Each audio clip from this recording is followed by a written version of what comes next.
everyone, this is Sujata Bhattacharya, your gamer English teacher.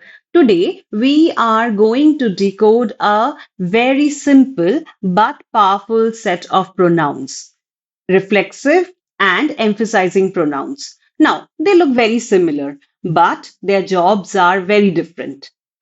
Reflexive pronouns, they are used when the subject and the object are the same person or thing.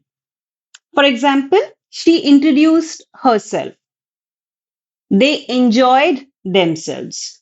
Now, if you see, the action of the verb comes to the subject.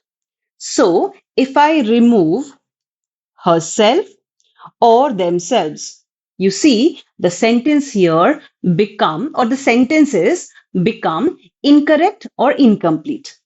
Next, we have emphasizing pronouns. They are used to give stress or importance to the subject. For example, I myself baked the cake.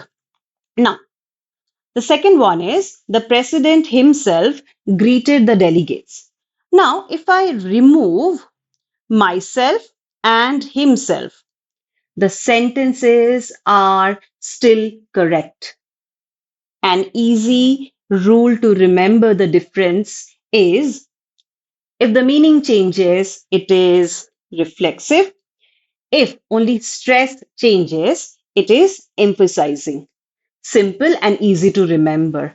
And don't forget to like, share, and subscribe. Toodles!